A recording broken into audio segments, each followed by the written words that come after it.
Hello बच्चों, एक बार फिर से स्वागत है आपका। और आज हमारा है लेक्चर नंबर 3, जिसमें कि बेसिकली हम लोग जो आपकी यूनिट है जिसका कि नाम है डीसी सर्किट। तो हम लोग बात कर रहे हैं डीसी सर्किट की कुछ जगहों पर इस नाम से है। और इसके अंतर्गत हमें क्या क्या पढ़ना होगा। इसके अंतर्गत हम लोग वोल्टेज के बारे में पढ़ेंगे, ईएमएफ के बारे में पढ़ेंगे, रेजिस्टेंस, इंडक्टेंस, कैपेसिटेंस के बारे में पढ़ेंगे, किरचॉफ के लॉस पढ़ेंगे या किरचॉफ के लॉस पढ़ेंगे। अलावा उसके नोड का कॉन्सेप्ट क्या है, ज्वाइंट का कॉन्सेप्ट क्या है, करंट वोल्टेज की पोलैरिटी कॉन्सेप्ट क्या है, पैसिव साइन कन्वेंशन क्या है, इनके बारे में पढ़ेंगे। तो ये हमारा सेक्शन चल रहा है डीसी सर्किट्स का, जिसमें हम इस तरह से डीसी बैटरी के रेस्पेक्ट में हम लोग बात कर रहे होंगे। ओके, 2 लेक्चर हो चुके हैं। पिछले लेक्चर में हम लोगों ने जो बात ख़त्म की थी, ज़रा जल्दी से मैं उसको रिकैप कर दूं।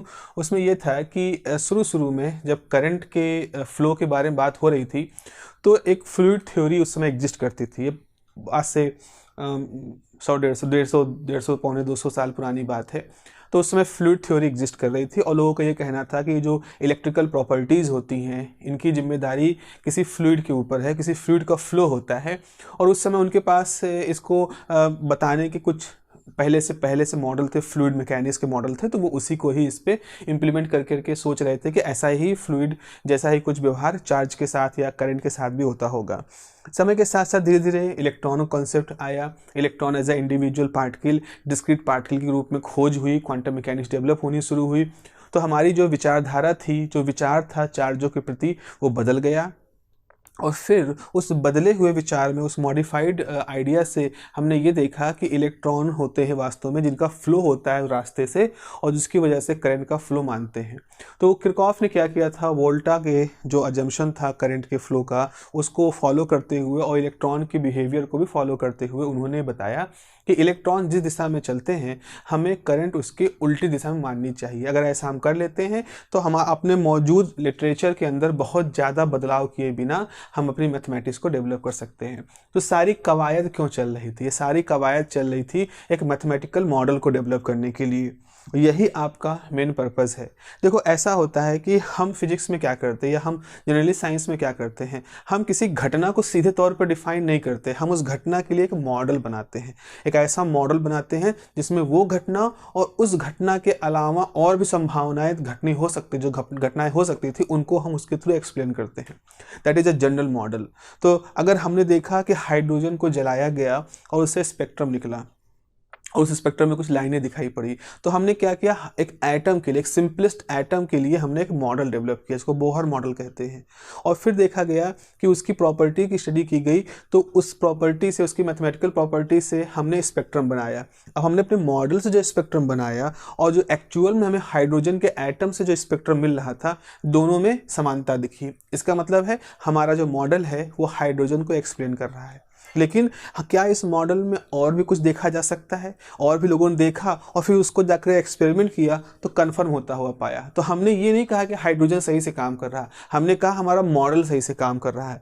अब उस मॉडल में थोड़ा सा और चीज़ें कॉम्प्लिकेट करते गए और हम एक ज़्यादा बेहतर इनऑर्गेनिक केमिस्ट्री के वो सारे ब्रांच को डेवलप करना शुरू कर दिया। So what we do in this study, या जिस भी तरह की साइंस की बात हो, चाहे वो किसी भी साइंस की स्ट्रीम की बात हो, engineering science, all are just subset होते हैं एक दूसरे के, हम मॉडल डेवलप करते हैं। ऐसे ही हम यहाँ पर भी कर रहे हैं। तो एक्चुअल में उस कंडक्टर के अंदर माइक्रो लेवल पे क्या हो रहा है, हमारे उतनी ज़्यादा उसमें रुचि नहीं है। हमारी रुचि ये है कि उसके अंदर जो कुछ भी हो रहा है उसके लिए हम एक बहुत ही सटीक मॉडल डेवलप कर लें और उस मॉडल से देखें क्या वो मॉडल हमारी उस एक्सपेरिमेंट को जो तार के साथ, बैटरी के साथ हम कर रहे हैं, उसको सपोर्ट कर रहा है कि नहीं। अगर कर रहा है तो हम अपने मॉडल के ऊपर आएंगे, इसको हम और मैथमेटिकली रिग्रेस करेंगे ताकि इससे हम और ज़्यादा बेहतर चीज़ों को इवेल्युएट कर सकें। तो यहाँ पर हमारी जो तरीका है, हमारा जो प्रैक्टिस करने का तरीका है, वो ऐसा होता है। ऐसी मॉडलिंग हम हर तरफ करते हैं। हम आर्टिफिशियल इंटेलिजेंस की बात कर रहे हैं तो हम आर्टिफिशियल इंटेलिजेंस क्यों हमने उसको आर्टिफिशियल इंटेलिजेंस कहा? क्योंकि ह्यूमंस हैं, वी हैव सम इंटेलिजेंस जो कि हमने एक लंबे विकास क्रम से डेवलप की है। आप सुनते हो कि डार्विन का जो सिद्धांत है कि एक कॉन्टिन्यूअस तरीके से हम डेवलप हुए हैं इंसान। हमारी पहले की प्रजाति थी होमोसेपियंस, और उस कैसे कैसे वो डेवलप हुई तब आकर के इतने समय में आई हैं। तो हमने लाखों सालों के डेवलपमेंट के बाद आज हमने ये इंटेलिजेंस डेवलप की। So we are the natural intelligence, humans are the people जिनका नेचुरल इंटेलिजेंस होता है। लेकिन हम क्रिएट करना चाहते हैं ऐसी कुछ मशीन जो कि इंसानों की तरह से बिहेव कर सकें, यानी इंसानों की तरह से वो इंटेलिजेंस शो कर सकें। और जाहिर सी बात है ये हम उनके अंदर इंसर्ट कर रहे हैं, हम फोर्सफुली उनको ऐसा करवा रहे हैं। तो this is not the result of long process, this is very मतलब एक शॉर्टकट जैसा हम कुछ कर रहे हैं, आर्टिफिशियल तरीके से हम वहाँ पर कुछ करना चाह रहे हैं। तो इस तरह से हम मॉडल डेवलप कर रहे हैं। तो हमारे पास यहाँ भी एक टास्क है मॉडल डेवलप करने का। तो अगर हम इस तरह से अपने कंडक्टर को फॉर्मुलेट करें, ये हमारा कंडक्टर है और हमने अपने कंडक्टर के अंदर इस तरह से कुछ एक क्रॉस सेक्शनल एरिया लिया और कहा इसमें से इलेक्ट्रॉन फ्लो कर रहे हैं। तो किसी पर्टिकुलर टाइम पे हमने देखा किसी पर्टिकुलर टाइम पे कितने इलेक्ट्रॉन यहाँ से फ्लो किए। तो हमने किसी पर्टिकुलर टाइम में, एक हम टाइम को लिख देते हैं, किसी पर्टिकुलर टाइम पे हमने कितने चार्ज फ्लो किए देखा, और हमने ये जो टाइम नोट किया है इसका एक इंटरवल लिया है किसी टाइम t0 से t के बीच में, यानी कि dt टाइम का हमने एक इंस्टेंट अंतराल लिया है और देखा है कि उस समय जो करंट थी वो कितनी थी। अब ये छोटा हो सकता है, ये क्वांटिटी छोटी हो सकती है, कम से कम समय हम लेंगे और देखेंगे अगर ज़्यादा से ज़्यादा करंट वहाँ से फ्लो कर रहे हैं तो इसका ज़्यादा से ज़्यादा चार्ज अगर फ्लो कर रहे हैं तो हम कहेंगे कि वहाँ हमारी करंट काफ़ी ज़्यादा है। तो this is what, this is called instant,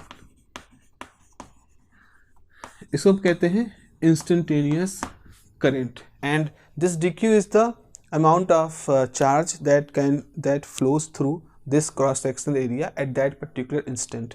लेकिन फिर वही बात है, ये हम एक्सपेरिमेंट, ऐसा तो है नहीं कि हम इतना छोटा समय वास्तव में नाप पाएँ। हम जब भी मेजर करने जाते हैं तो हो सकता है हमने 10 सेकेंड, हमने 12 सेकेंड, हमने 15 सेकेंड तक कुछ मेजर किया और फ्लो पहले से चल रहा था। तो ये हो सकता है कि जब हमने नापना शुरू किया उस समय इसमें ऑलरेडी Q0 चार्ज थे जो फ्लो कर रहे थे, इसी चार्ज वैल्यू से फ्लो कर रहे थे, और एक सर्टेन गिवन टाइम में हमने देखा कि यहाँ से कुछ सर्टेन चार्ज निकल गए, तो हम फ्लो को देख पा रहे हैं। तो अब कहने का मतलब मेरा यहाँ पर यह है कि अगर हम इस इक्वेशन नंबर 1 को अगर हम अपने दिए गए टाइम इंटरवल में अगर हम इंटीग्रेट कर दें तो हम ये निकाल सकते हैं कि जितनी देर तक हमने अपने इस तार की स्टडी की उतनी देर में कितने चार्ज यहाँ से चले गए। ज़रा इक्वेशन नंबर 1 को देखो। अगर हम इक्वेशन नंबर 1 को देखें तो हम ऐसे लिख सकते हैं dq is equal to i function of t dt, हम ऐसा लिख सकते हैं। अब हम इसको इंटीग्रेट कर दें और हम इसको इंटीग्रेट कर दें, ठीक है। यहाँ पर इंटीग्रेशन किस पे हो रहा है, टाइम पर। तो मान लो शुरुआती टाइम था t0 जब हमने अपना ऑब्जर्वेशन शुरू किया, और फिर हमने किसी टाइम t तक ऑब्जर्व करना शुरू किया। ये ऐसा हो सकता है t0 हो 12:0 और हमने t जो है रखा वो 12:01 यानी कि हमने पूरा ऑब्जर्वेशन 1 मिनट तक किया। ऐसा कुछ यहाँ पर हो रहा है। और जब हमने ये करना शुरू किया था तो हमने देखा कि हमारे चार्ज Q0 से लेकर के Q तक चेंज हुए। इनिशियल चार्ज हमने देखा कि वहाँ से Q था, और फिर थोड़ी देर बाद देखा कि मान लो हम कहीं ऑब्जर्व कर रहे हैं चार्ज को निकलने को, तो हमने पाया कि यहाँ पर Q0 से Q चार्ज चेंज हो गए, ठीक है। इस तरह से कुछ किया है। अब ज़रा देखिए यहाँ पर, इसको हम लिख सकते हैं, अगर हम इसको इंटीग्रेट करें तो जाएगा Q dash upper limit Q0, और ये इंटीग्रेशन हो जाएगा T0 T, क्योंकि I भी फंक्शन ऑफ T है और T भी है, तो इसको हम बाहर नहीं निकाल सकते, इसको हम कांस्टेंट नहीं मान सकते, जो कि ये टाइम का फंक्शन है और लिमिट भी टाइम पे हो रही है, तो इसको हम एज इट इज़ रखेंगे। यहाँ पे देखिए, यहाँ आप लिख सकते हो Q और लोअर लिमिट हो जाएगा Q0 is T0 to T I function of T dt, और इसको अगर हम उधर ले जाएं तो Q बराबर हो जाएगा Q0 T0 से T I function of T dt। तो इस तरह से हम ये निकाल सकते हैं कि हमें कुछ वैल्यू Q नॉट की मालूम है, कितने चार्ज वहाँ से फ्लो कर रहे हैं, और हमने dt टाइम इंटरवल यानी Q नॉट t नॉट से t टाइम इतने समय तक हमने अगर अपने करंट को देखा तो कितने चार्ज वहाँ से गुजरे होंगे या कितने चार्ज उस पर्टिकुलर सेक्शन को पार करके चले गए होंगे, इन सब चीज़ों को हम कैलकुलेट कर सकते हैं। हालांकि इसकी बहुत ज़्यादा आवश्यकता नहीं है आपको, हम जस्ट आपको ये बताना चाह रहे थे कि अगर हमारे पास करंट की वैल्यू मालूम है तो हम दिए हुए समय में कितने चार्ज वहाँ से गुजरे होंगे इनकी वैल्यू निकाल सकते हैं। या इसका उल्टा, अगर हमें ये मालूम है कि दिए हुए समय में, दिए हुए टाइम इंटरवल में कितने चार्ज मूव किए हैं, तो हम उससे करंट की वैल्यू को कैलकुलेट कर सकते हैं। तो ये दो तरफा हमारे सामने एक माहौल रहता है। अब आते हैं अपने सर्किट के प्रैक्टिकलिटी के ऊपर। तो करंट, हम कितनी तरह की करंट के बारे में बात करते हैं, क्योंकि हमने यहाँ पे समय का इन्वॉल्वमेंट कर लिया है, हमने करंट के साथ समय को भी जोड़ दिया है, तो हम इस लिहाज से कई तरह के सिचुएशंस को हम बता सकते हैं। जैसे एक सिचुएशन ये है कि हमारे पास ये समय है और ये करंट है, ठीक है, ये हमारी समय और करंट है। करंट हमने y एक्सिस पे रखा है, समय को x पे रखा है। मान लो समय के साथ करंट फिक्स है, मतलब I जो है वो एज इट इज़ है, भले आपका टाइम 0 से t1 t2 t3 t4 हो रहा है, but current as it is है। ये कुछ आइडियल सी सिचुएशन है, और आगे हम देखेंगे कि इस तरह की सिचुएशन जो होती है वो हमारी एक बैटरी जो है वो हमको प्रोवाइड करा देती है। जैसे आप एक बैटरी लेते हो तो बैटरी क्या करती है, नई बैटरी है, लंबा समय उसको नहीं गुजरा है, मतलब उसके अंदर केमिकल एनर्जी अभी अच्छी खासी है, तो हम ये पाएंगे कि जैसे भी आप अभी करो, थोड़ी देर बाद करो, 1 घंटे बाद करो, 2 घंटे बाद करो, क्या करो, मान लो आपने बैटरी से टॉर्च जलाई, तो आपने अभी टॉर्च जलाई, फिर 10 मिनट बाद जलाई, फिर 20 मिनट बाद जलाई, तो आप देखते हो हर बार प्रकाश उसमें लगभग सेम इंटेंसिटी से निकलता है। जहां हम ये कह रहे हैं कि जो करंट है वो अच्छी है अगर, तो लाइट भी हमारी चमकदार निकलेगी हमारे टॉर्च से, ऐसा कुछ है। तो इस तरह की करंट को हम डायरेक्ट करंट कहते हैं। Direct is something. अब डायरेक्ट कहने के यहाँ कारण ये है कि सारे करंट इस पॉजिटिव कोऑर्डिनेट में है। जैसे करंट का ये पॉजिटिव कोऑर्डिनेट है, ये नेगेटिव कोऑर्डिनेट होगा, तो ये इस तरह की करंट है, इसको हम डायरेक्ट करंट कहते हैं। और डीसी सर्किट में इसका मतलब ये होता है, डायरेक्ट करंट मतलब होता है एक बैटरी करंट जो कि समय के साथ ना बदले, और वो प्रैक्टिकली जब तक हम स्टडी कर रहे हैं तब तक वो एज इट इज़ रहे। एक और करंट होती है, आप लोगों ने पढ़ा होगा, जैसे मान लें कि इसको हम कुछ ऐसा दिखा दें, ये हमारा टाइम है और ये करंट की एक पॉजिटिव डायरेक्शन है, नेगेटिव डायरेक्शन है। क्या मतलब होंगे वो जो हम ऑल्टरनेटिंग करंट पढ़ेंगे अगली यूनिट में, तो उसको आपको और विस्तार से बताएंगे। फिलहाल अगर हम ये देखें कि समय के साथ हमारी करंट इस तरह से चेंज हो रही है, मतलब किसी समय ये कुछ एक एक्सिस के ऊपर की तरफ वैल्यू रख रही है, फिर नीचे की तरफ, तो इस तरह से इसके अंदर पॉजिटिव नेगेटिव पोलैरिटीज़ है, अल्टरनेट हो रही है, एक बार प्लस हो रहा है, एक बार माइनस हो रहा है। आप ऐसा नहीं देखोगे कि वो कुछ ऐसा हो जा रहा है और फिर ऐसे हो जाए, फिर ऐसे करके फिर इस तरह के, ऐसा नहीं, इतनी इरेगुलरिटी ना हो, एक पीरियोडिसिटी मेंटेन है उसके अंदर। तो अगर इस तरह का अल्टरनेशन इसके अंदर हो रहा है तो हम इस तरह करंट को क्या कहते हैं, ये हमारी अल्टरनेटिंग करंट होती है। एक तो ये करंट है, तो ये टाइम से इंडिपेंडेंट है, आइडियली ये टाइम के साथ पोलैरिटी चेंज कर रही है। तो अब इसके अंदर फ्रिक्वेंसी भी डिफाइन कर सकते हैं कि इसकी फ्रिक्वेंसी कितनी, वो सारी चीज़ें हम लोग आगे देखेंगे।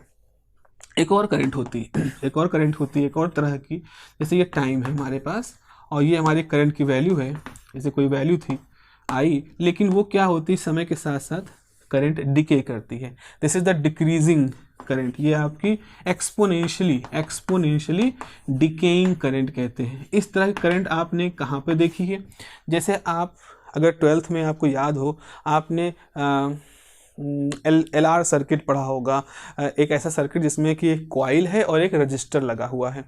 तो उसमें जब कॉइल में करंट फ्लो कराते हैं और फिर वो जब रजिस्टर के थ्रू डिके करता है तो ये एक्सपोनेंशियल डिके होता है। करंट ग्रोथ, करंट डिके हम लोग वहाँ पर पढ़ते हैं। यहाँ भी हम ट्रांजिएंट सर्किट में ये पढ़ेंगे, थोड़ा और डेप्थ में जाके पढ़ेंगे।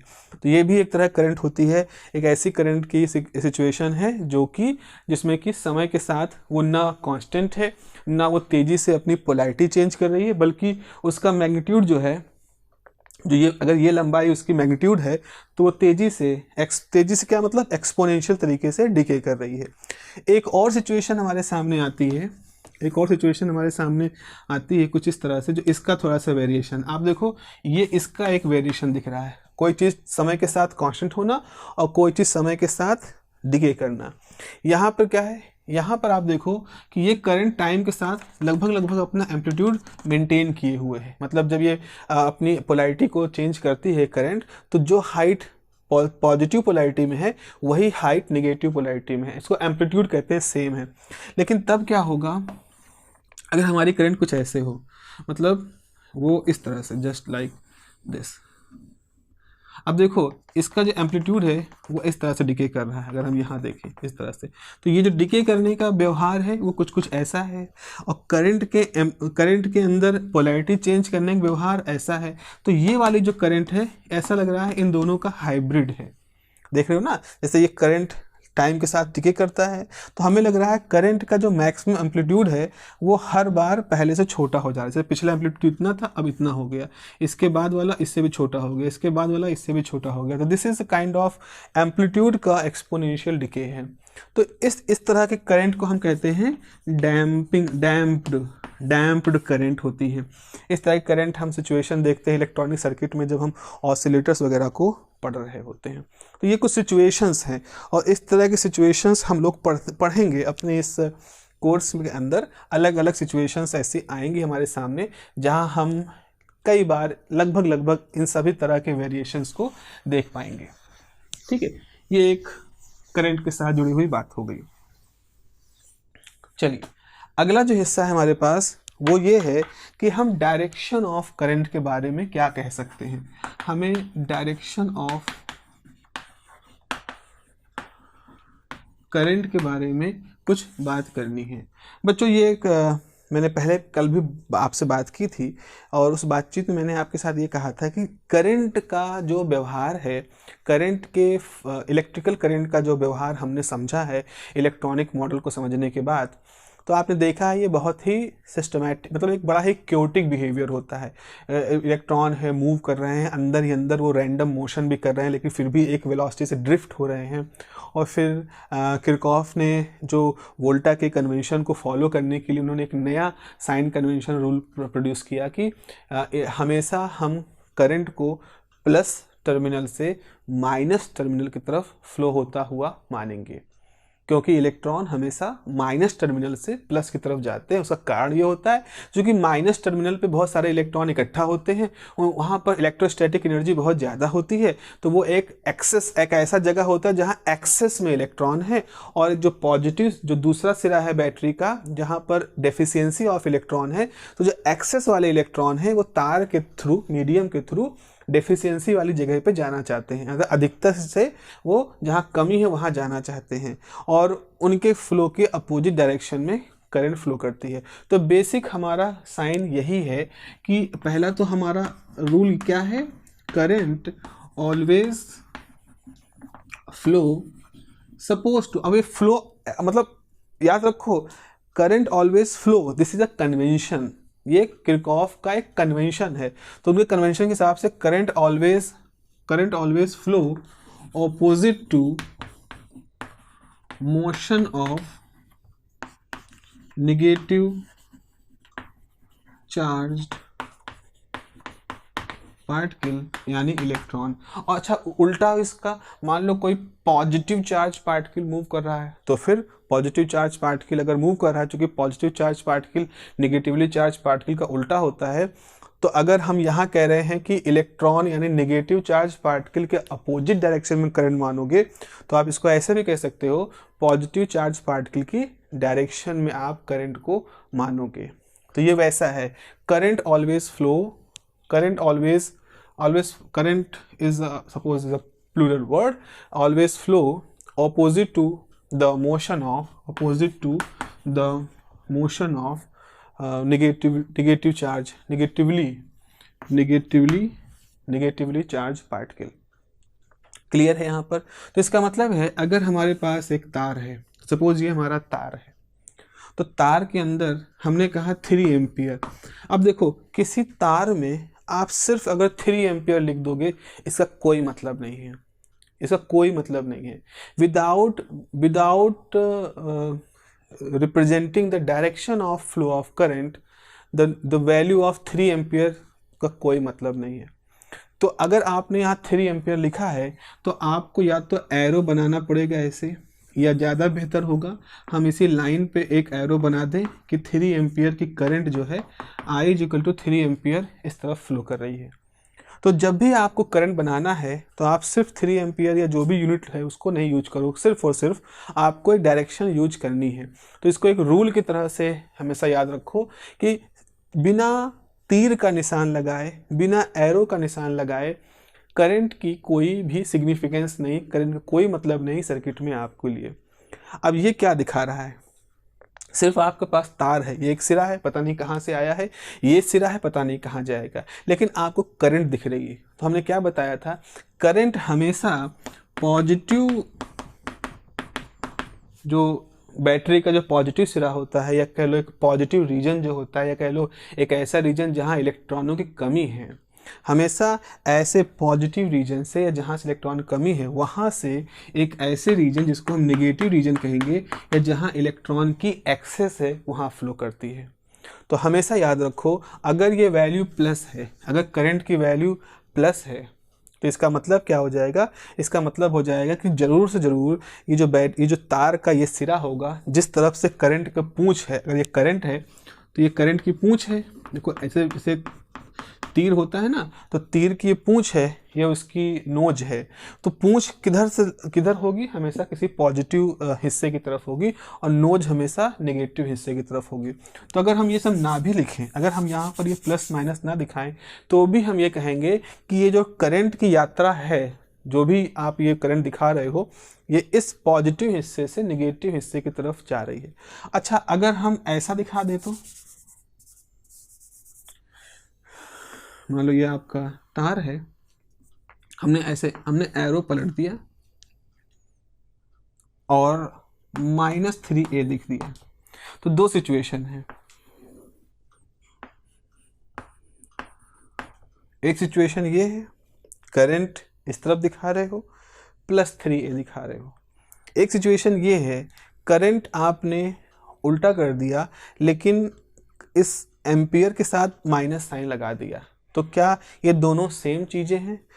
अगर आपको लग रहा है कि इनमें कोई अंतर है तो जवाब है कि नहीं, इसमें अंतर नहीं है। ये लॉजिक वही है कि मैंने आपसे कहा कि 2 = 1/1/2।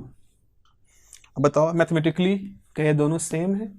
बिल्कुल ये दोनों सेम है, क्योंकि पलट जाएगा तो ये 2/1 × 1 दैट इज 2 आ जाएगा। यहाँ भी वही खेल है। ये जो ओरिजिनल ये है, suppose this is like number 2 and this is, आपने एरो भी पलटा यानी 1/, और यहाँ माइनस कर दिया यानी 1/2। दो ये वैसा हो गया ना कि उल्टे का उल्टा सीधा। जैसे कोई चीज़ है आपके पास, सपोज हमारे पास फ़ोन है, जस्ट ये फ़ोन है, ये हमने इसको उल्टा और उल्टे को फिर से उलट दिया, तो हम फिर से अपने ओरिजिनल जगह पे आ गए। तो आपको ये ध्यान रखना है बच्चों कि जब भी हम करंट के लिए साइन कन्वेंशन लेंगे तो हम हमेशा उसमें से इस तरह के लॉजिक को फॉलो करते रहेंगे। अगर आपने बिना साइन को पलटे एरो पलट दिया तो ये आपके लिए गलत हो जाएगा, क्योंकि अगर आपने ये एरो नहीं लगाया इसका मतलब आप ये बता रहे हो ये वाला रीजन कोई पॉजिटिव वाला रीजन है और ये वाला रीजन जो है वो कोई निगेटिव वाला रीजन है। जबकि वास्तविकता क्या है, ये जो करंट है इसमें असल में पॉजिटिव यहाँ हिस्सा है और नेगेटिव ये वाला हिस्सा है। तो आपने क्या किया, इसी चीज़ को अगर आप रिप्रेजेंट करना चाह रहे थे तो आपने अगर एरो पलटा है तो यहाँ भी माइनस कर दो, तो ये आपके पास ऐसा हो जाएगा कि ये 3 है, ये -3 है और एरो भी हो गया। तो now both these things are same. अब हमारे लिए इनमें किसी तरह के किसी कन्फ्यूजन की गुंजाइश नहीं बनती है। Both these diagram are same. Okay, so ये हमने करंट के बारे में जान लिया है। और एक चीज़ जो यहाँ से इस पर्टिकुलर सेक्शन से आपको लेके जानी है वो ये है कि arrow is a fundamental part of the definition of current. This is a fundamental, now इसको नोट कर सकते हो, arrow is a fundamental part of the definition of current. मैं बार बार कोट करूँगा प्रोफेसर कुलश्रेष्ठा की बुक को, तो अगर आप प्रोफेसर कुलश्रेष्ठा की बुक मैं रिकमेंड करूँगा आप उनको परचेज कर सकते हैं या अपनी लाइब्रेरी से उसको सेमेस्टर वाइज पूरे सेमेस्टर के लिए इशू करा लें। तो अगर प्रोफेसर कुलश्रेष्ठा की बुक आप लेते हो और उसके शुरुआत के कुछ पन्ने आप पढ़ोगे तो वहाँ पर बोल्ड लेटर्स में, एटलीस्ट मेरे हमारा जो वर्जन था बुक का उसमें तो बोर्ड लिखा है, अब पता नहीं रिप्रिंट में क्या होता हो, तो उसमें साफ साफ लिखा है कि arrow is the fundamental part of the definition of current. तो क्या होता है ना कि हम समझ नहीं पाते ये क्या चीज़ कह रहे हैं, arrow is the fundamental part of the definition of current. तो मेरे ख्याल से अभी तक जो इतना हम लोग डिस्कशन कर रहे हैं कल से पिछले लेक्चर नंबर 2 से लेकर लेक्चर नंबर 3 के इस हिस्से तक, उससे मैं आपको यही एक इंट्यूशन देना चाहता हूँ कि how we decided to put an arrow for the flow of current. कैसे हमने इसको एरो की बात कैसे शुरू की और फिर कैसे किरचॉफ के ने उसमें करेक्शन उसको मॉडिफिकेशन किया और फिर कैसे अभी भी हमने दो चीज़ों को आपस में वोल्टा के जो रिप्रेजेंटेशन था और जो इलेक्ट्रॉनों के एक्चुअल फ्लो की वजह से जो होता है, इनको कैसे हमने आपस में कंप्रेस किया, कैसे एक दूसरे के साथ सामंजस्य बैठाया और इस सामंजस्य को बैठाने के दौरान हमने एक तरीका खोजा है किरचॉफ के हिसाब से कि किस तरह से हम करंट के फ्लो को किसी एरो से रिप्रेजेंट करेंगे। और फिजिकली करंट का जो फ्लो होता है वो हमें जानकारी देता है कि जो जो जो पॉजिटिव नेगेटिव चार्जेस हैं उनकी दिशा किस तरफ पॉजिटिव से है, किस तरफ नेगेटिव से है। समय के साथ हम देखेंगे कि पॉजिटिव का होना किसी चढ़ाई को रिप्रेजेंट करेगा और नेगेटिव रीजन का होना किसी ढाल को रिप्रेजेंट करेगा। और जब कोई चीज़ ऊंची जगह पे होती है और नीची जगह पे कोई दूसरी चीज़ होती है और उनके बीच में एक कंटिन्यूटी होती है तो वहाँ पर एक ढाल बन जाती है और उस ढाल की वजह से हम एक फ्लो देखते हैं। और ये जो चढ़ाई का अंतर है इसी को हम पोटेंशियल डिफरेंस कहेंगे, जो कि हमारा अगला टॉपिक है।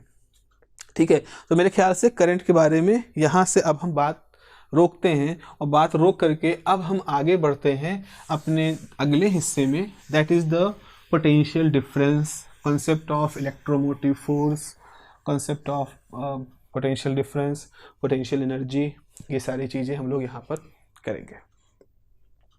देखो मैं इस पोटेंशियल एनर्जी, देखो ऐसी बात है जो कि कई जगहों पे आती है। आपने जब मैकेनिक्स पढ़ा तो मैकेनिक्स में पोटेंशियल वैल्यू आ गई, पोटेंशियल एनर्जी, काइनेटिक एनर्जी आ गई। फिर आपने जब ग्रेविटी पढ़नी शुरू की तो ग्रेविटी के अंदर ग्रेविटेशनल पोटेंशियल एनर्जी आ गई। उसके बाद जब स्प्रिंग पढ़ना शुरू किया तो स्प्रिंग के अंदर पोटेंशियल एनर्जी आ गई। फिर आपने चार्ज पढ़ना शुरू किया तो चार्ज के अंदर पोटेंशियल एनर्जी आ गई। ये जो पोटेंशियल एनर्जी, जो पोटेंशियल वर्ड है, ये कम से कम विज्ञान में, चाहे आप विज्ञान की किसी भी शाखा में हो, उसमें ये बहुत ही स्ट्रॉन्ग अपना रोल प्ले करता है। मैथमेटिक्स में भी पोटेंशियल थ्योरी, लैप्लास इक्वेशन को सॉल्व करना मैथमेटिक्स की पोटेंशियल थ्योरी मानी जाती है। तो पोटेंशियल वर्ड जो है बहुत ही सिग्निफिकेंट वर्ड है और कई तरह से इसके इंटरप्रिटेशंस होते हैं। तो फिलॉसफिकली यानी कि इंट्यूशन बेसिस पर इसको समझना थोड़ा सा हमारे लिए कभी कभी चैलेंजिंग हो जाता है, लेकिन वो चैलेंजिंग होना ठीक है क्योंकि है ये अच्छा ऐसा कॉन्सेप्ट जो कि आपसे थोड़ा सा एक्स्ट्रा एफर्ट मांगता है। अच्छा, कभी आपने ये एक कभी कमेंट्री सुनो, जैसे आईपीएल में बहुत सारे नए खिलाड़ियों को मौका मिलता है, तो जो अंग्रेजी कमेंटेटर होते हैं वो जब किसी नए खिलाड़ी का प्रदर्शन देखते हैं तो कहते हैं no this player has a great potential. एक वर्ड यूज करते हैं, आप पोटेंशियल वर्ड यूज करते हो स्टूडेंट के लिए कि अरे इस स्टूडेंट में बड़ा पोटेंशियल है, या प्रोडक्ट कोई नया लॉन्च होता है तो लोग रिव्यू देते हैं कि इस प्रोडक्ट में बड़ा पोटेंशियल है। अब सवाल ये है कि ये तो इंसान है, ये तो प्रोडक्ट है, इनकी पोटेंशियल का क्या मतलब है। स्प्रिंग में तो पोटेंशियल एनर्जी उसके कंप्रेशन के साथ जोड़ते हैं, ग्रेविटेशन में हम पोटेंशियल एनर्जी उसकी हाइट के साथ जोड़ते हैं, किसी पेंडुलम में हम पोटेंशियल एनर्जी उसकी मीन पोजीशन से डिस्टेंस के साथ जोड़ते हैं। पर इस प्रोडक्ट के साथ पोटेंशियल एनर्जी क्या मतलब है, इस खिलाड़ी के साथ पोटेंशियल एनर्जी क्या मतलब है। तो जरा से एक थॉट सुनो, वहाँ किसी खिलाड़ी को पोटेंशियल एनर्जी कहने का मतलब है कि इसके अंदर बहुत पोटेंशियल एनर्जी नहीं कहते, इस खिलाड़ी के अंदर बड़ा पोटेंशियल है। तो वहाँ उनका कहने का मतलब है कि इस खिलाड़ी में जो अभी इसकी वर्तमान स्थिति है, मतलब अभी वो बहुत ही नया है और शायद उसको बहुत ज़्यादा फ़ी भी नहीं मिल रही है मैच की, लेकिन जो इसके अंदर क्षमता दिख रही है, क्या क्षमता, कार्य करने की क्षमता या मेहनत करने की क्षमता, वो क्षमता इसमें काफ़ी ज़्यादा दिख रही है। तो ज़्यादा पोटेंशियल होने का मतलब है उसके अंदर अपनी वर्तमान स्थिति से बेहतर स्थिति में जाने के लिए जो कार्य करने की क्षमता है वो काफ़ी ज़्यादा है। समझ पा रहे हो क्या मतलब है? जैसे अगर मैं एक एग्जाम्पल कहूँ, आज मैं एक खिलाड़ी हूँ और मेरे खेल के प्रदर्शन के आधार पर मुझे आईपीएल में मुझे आईपीएल में ऑक्शन होता है, मुझे फ़ी मिलती है। तो मैं एक बहुत ही बेसिक खिलाड़ी हूँ। मान लो किसी टीम ने मुझे बहुत ही बेसिक प्राइस पर, सपोज 5 लाख रुपए का जो बेसिक प्राइस है उस पर मुझे कहा कि आप मेरी टीम में आ जाओ, और मैं 5 लाख रुपए में उनकी टीम में चला गया। और लेकिन जब मैं खेल रहा हूँ तो मैं कुछ ऐसे इतनी एफर्ट के साथ उस पूरे गेम को खेल रहा हूँ कि मैं शायद जो 20 लाख, 50 लाख, 1 करोड़, 10 करोड़ फी वाले खिलाड़ी हैं उनसे भी अच्छा मेरा प्रदर्शन दिख रहा है। तो लोग कहेंगे कि इसका प्रदर्शन जो है वो और इसकी जो बेस प्राइस है उसमें बड़ा गैप दिख रहा है।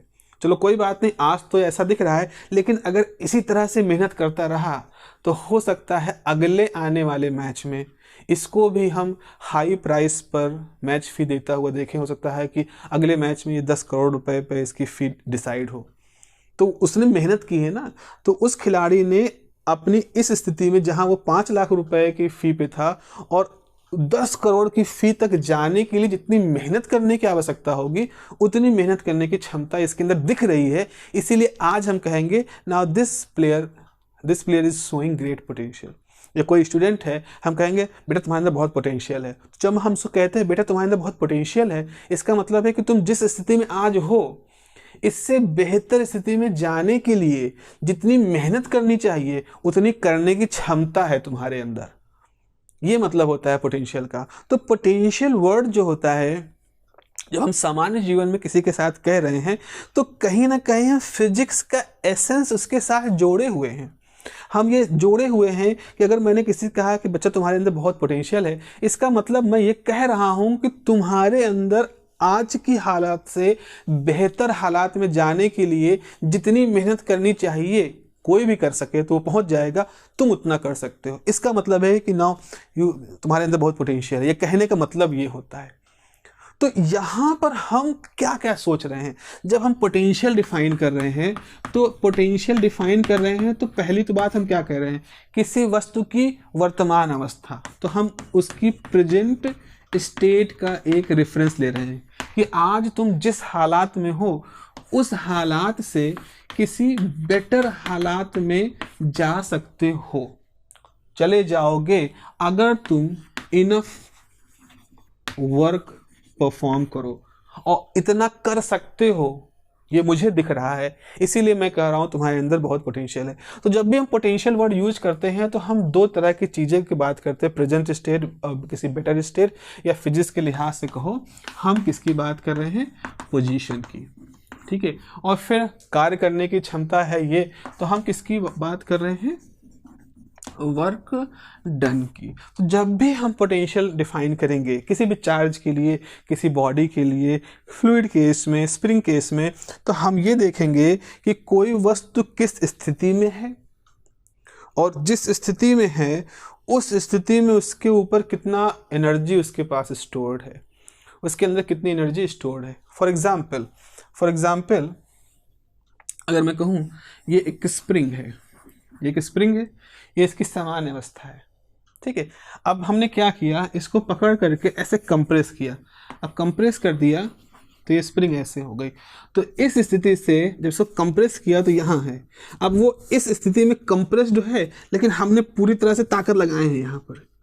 ठीक है, तो उसकी अवस्था बदली, यानी कि पोजीशन का एक तरह से कह लो, एक ओरिएंटेशन का, कॉन्फ़िगरेशन का चेंज हुआ। लेकिन जब ये चेंज हुआ तो हमने वहाँ पर वर्क डन किया। वो जितना वर्क डन किया वो इस स्प्रिंग के अंदर कैसे है, एक एनर्जी के रूप में स्टोर है, एनर्जी के फॉर्म में स्टोर है।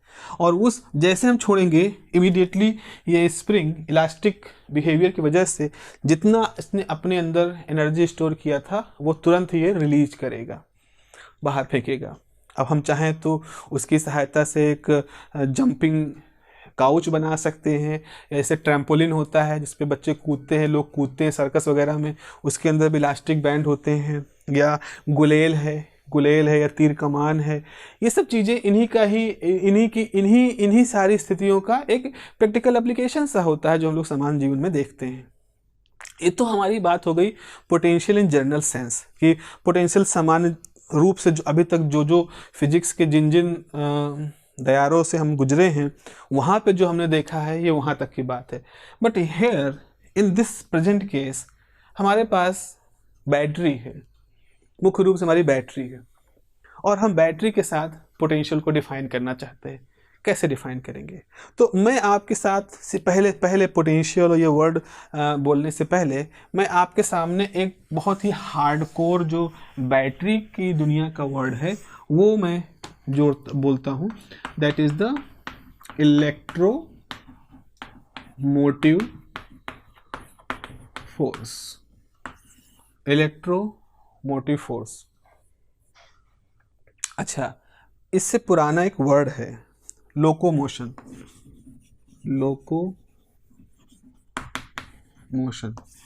Locomotive force.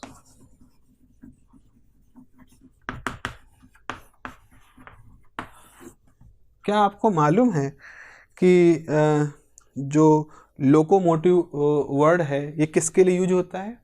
This word is use for the train के लिए यूज होता है, और जो ट्रेन को चलाते हैं, जो ट्रेन के चालक होते हैं, उनको हम लोको पायलट कहते हैं।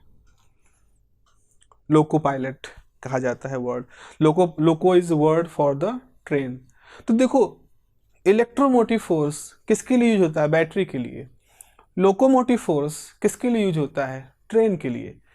शुरू में जब ट्रेनें चल रही थी, ट्रेनें बनी, ये हमारा ट्रेन का एक शुरुआती हिस्सा है, that is the train engine. इसके पीछे लगी है बोगियां, ये बोगी हमारी लगी है इसके पीछे। अब क्या होता है, पहले शुरुआत में स्टीम जनरेट करते थे और उस स्टीम से आपको एक थ्रस्ट मिलता था और उस थ्रस्ट से इंजन चलता था। उस इंजन से ये सारी बोगी उसी के पीछे पीछे चलती थी। किसी मोमेंट पे अगर ये इंजन 10 फीट आगे खींचा है तो ये सारी बोगियां अपनी जगह से 10-10 फीट का शिफ्ट पा जाती थी। तो वहाँ पर हम इस पूरे मोशन को कंटेन करने के लिए हम या तो डीजल से इंजन चलाते थे या भाप से चलाते थे, आज हम बिजली से चलाते हैं। तो ये जो वर्ड है, ये लोकोमोटिव फोर्स, इसी चीज़ को भी शुरुआत में लोगों ने करंट को समझने के लिए सोचना शुरू किया। जैसे करंट होता है तो करंट के लिए ये हमारा कॉपर का वायर है और हम मान लें इसके अंदर बहुत सारे फ्री इलेक्ट्रॉन हैं। हम एटमों को नहीं बना रहे हैं, हमने कहा इसके अंदर ये बहुत सारे कंडक्शन इलेक्ट्रॉन हैं जो कि रैंडमली मूव कर रहे हैं। लेकिन हम चूँकि डायग्राम, अब भाई मूविंग वाला डायग्राम तो कैसे बोर्ड पे बना दे, बस आप सोच लो ऐसा कुछ है, इस तरह का कुछ है। अब क्या होता है, जैसे ही इधर पैक्ड है, जैसे इस सिरे से एक इलेक्ट्रॉन भी एंटर करता है तो जो पुश होता है, मोमेंटम का ट्रांसफ़र होता है, उसकी वजह से एक इलेक्ट्रॉन आगे इंस्टेंटली मूव कर जाता है। तो भले ही ये सारे इलेक्ट्रॉन कुछ मिलीमीटर पर सेकेंड की ड्रिफ्ट वेलोसिटी से चलें, लेकिन सारी घटना इंस्टेंटेनियस होती है। द मोमेंट यहाँ से कुछ पुश हुआ, यहाँ से कुछ इलेक्ट्रॉन एंटर किए, यहाँ से कुछ इलेक्ट्रॉन बाहर गए, इस तरह का कुछ होता है।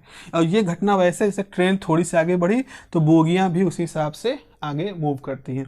तो ये सारा कुछ कैसे लोगों ने इसको सोचना शुरू किया कि this whole thing is like this locomotion, और लोकोमोशन के लिए एक लोकोमोटिव फोर्स होता है। तो यहाँ पर इलेक्ट्रॉन मूव कर रहे हैं, तो इलेक्ट्रॉनों को मोटिव कौन दे रहा है, इलेक्ट्रॉनों को मोटिवेट कौन कर रहा है? यहाँ पर एक फोर्स की बात की गई और ये कहा गया जो बैटरी है, बैटरी का जो निगेटिव सिरा है और जो बैटरी का पॉजिटिव सिरा है वो ये काम कर रहे हैं। ये बैटरी का पॉजिटिव सिरा एक पुल खींचता है, निगेटिव सिरा एक पुश देता है, और जिसकी वजह से इसके अंदर वैसा ही कुछ मोशन हो रहा है जैसा इस ट्रेन के अंदर मोशन होता है।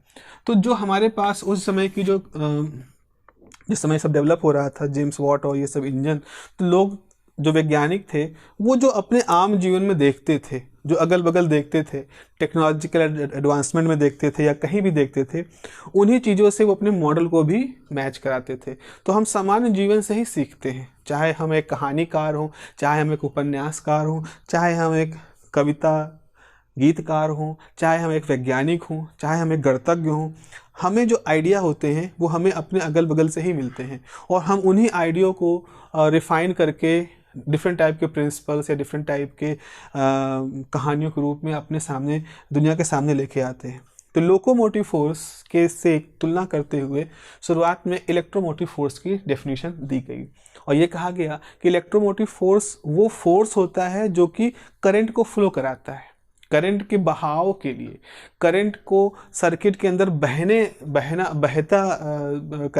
मतलब बहाव बनाए रखने के लिए जिस तरह के बल की आवश्यकता होती है उसको हम इलेक्ट्रोमोटिव फोर्स कहते हैं। हालांकि ये वर्क डन होता है, एक तरह का प्रेशर लगते हैं, एक तरह का वर्क होता है जिससे कि चार्जों का डिस्प्लेसमेंट होता है, बट स्टिल बिकॉज हम तुलना कर रहे थे इनकी इस लोकोमोटिव मोशन के साथ में, तो हमने इस बैटरी के साथ एक इलेक्ट्रोमोटिव फोर्स जोड़ दिया।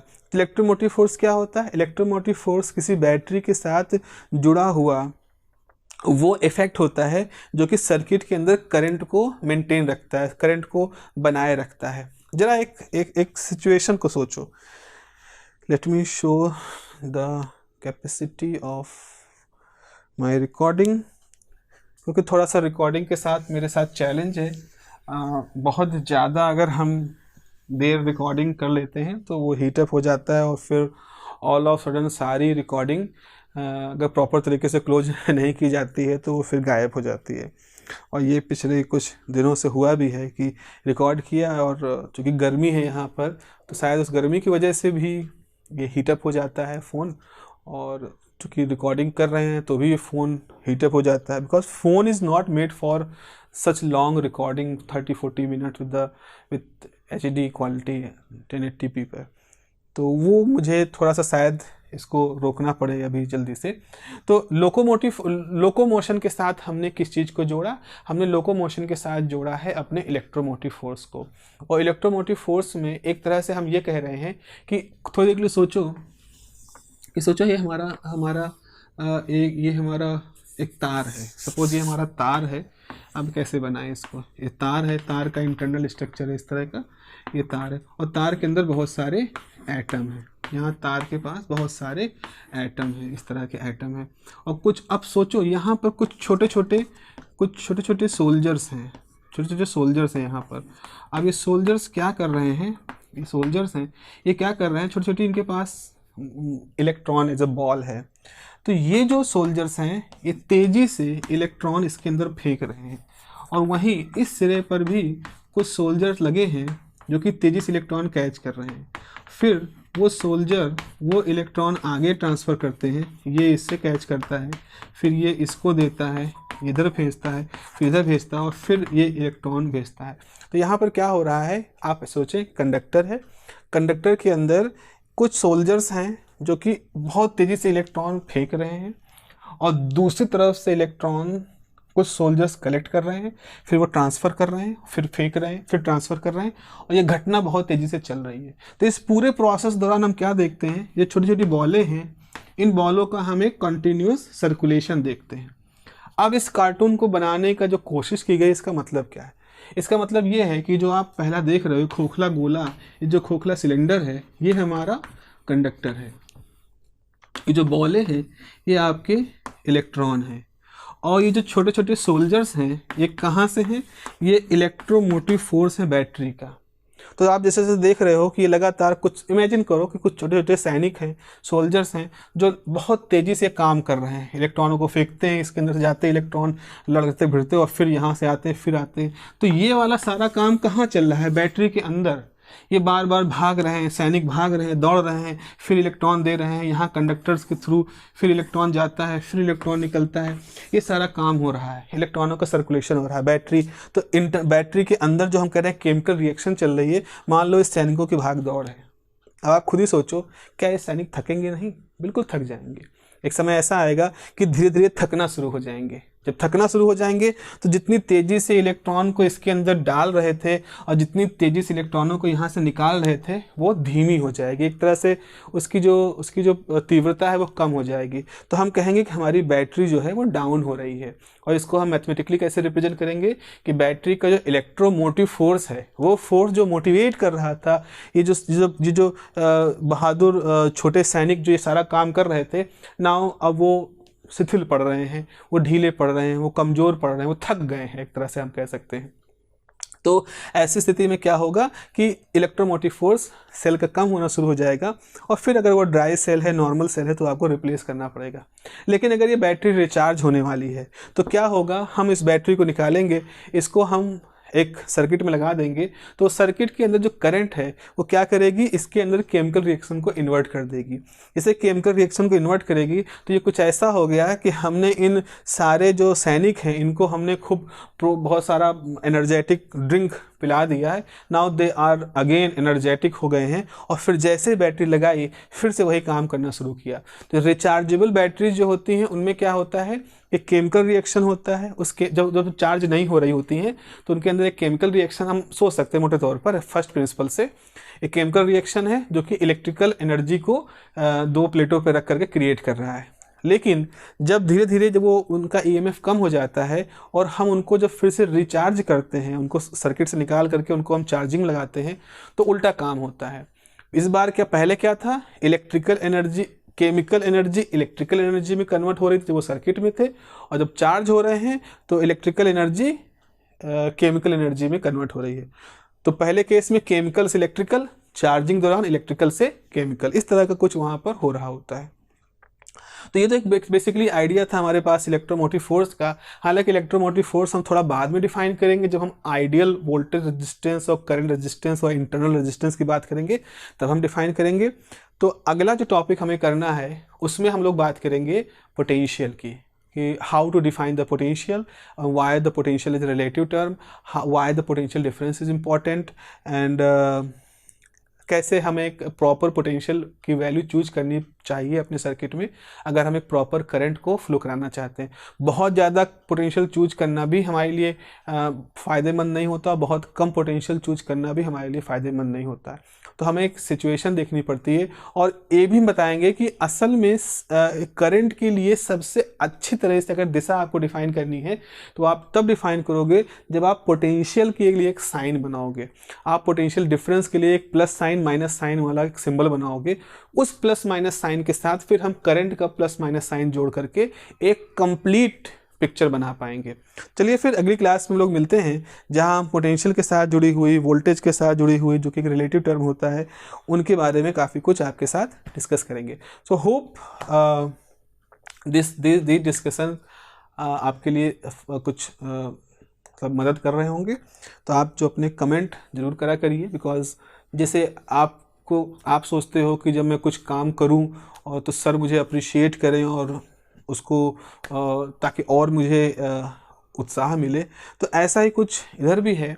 सामने होते हो बच्चे तो उनकी आंखों की चमक, उनके चेहरे की भाव भंगिमाएं देख करके हमें मिल जाता है हमारा फीडबैक, हमें संतुष्टि मिल जाती है कि हाँ इनको समझ में आया है, इनके अंदर वो सवाल जनरेट हो गए हैं और अब ये जाएंगे और इन सवालों के जवाब ढूंढेंगे। लेकिन चूंकि यहाँ तो कुछ नहीं है, एक इस फ़ोन के साथ ही हम देख रहे हैं, तो आपकी कमेंट ही है वो जो आपकी आंखों की चमक जैसी होती है। मैं ये नहीं कह रहा हूँ कि इसे बड़ाई करो, हालांकि you students are very generous. आप कभी भी, शायद सम्मान है हमारे भारतीय संस्कृति में अपने टीचरों का सम्मान करने का जो एक प्रथा है वो है कि हम जनरली अपने टीचर के लिए नहीं कुछ कहते हैं, कुछ ऊपर नीचे भी हो जाता है तो कहते हैं sir is good nice, but you people are free. If you have suggestions then please tell me your suggestions. I will definitely try to incorporate in this thing. ये शायद हो सकता है मैं स्वार्थ हो करके कुछ ज़्यादा डीप डिस्कशन कर रहा हूँ, और क्योंकि बस उसका कारण ये है ना कि मैंने देखा बहुत सारे लोग हैं वन शॉट के लिए, वन शॉट देने वाले, वन शॉट बनाने वाले, 5-5 घंटे में पूरा पेपर कंप्लीट करने वाले, ऐसे बहुत सारे लोग हैं और मैं किसी तरह से उनकी गुणवत्ता को मैच नहीं कर सकता, मैं किसी तरह से उनसे कम्पीट नहीं कर सकता। तो अगर मैं अपनी ऊर्जा लगा ही रहा हूँ तो क्यों वैसा ही कोई ऐसा कंटेंट क्या क्रिएट करूँ। Let us discuss something some detail, let us discuss the things like anything कि क्या है, किससे जुड़ा है। हम खेल से जोड़ें, हम सिनेमा से जोड़ें, हम समाज से जोड़ें, हम रिश्तों से जोड़ें, क्योंकि फिजिक्स इन सब से जुड़ती है। फिजिक्स इस तरह से व्यापक है, हर तरफ फैली हुई है। आप हर तरफ फिजिक्स को देख सकते हो। आप इंसानों के बीच में उनके व्यवहार में फिजिक्स देख सकते हो, परिवार के व्यवहार में फिजिक्स देख सकते हो, राजनीतिक रूप में फिजिक्स देख सकते हो। It's a very interesting thing, why people hate each other, why communities build and how they destroyed, everything is very much related with the concept of binding, dissociation, association, construction, destruction। बहुत कुछ है जो जिसको हम physics के हिसाब से जोड़ सकते हैं, एक्सप्लेन कर सकते हैं। So this is the whole purpose of my this discussion. Okay, चलिए मिलते हैं फिर अगली क्लास में। Have a nice day, take care, bye bye, जय हिंद।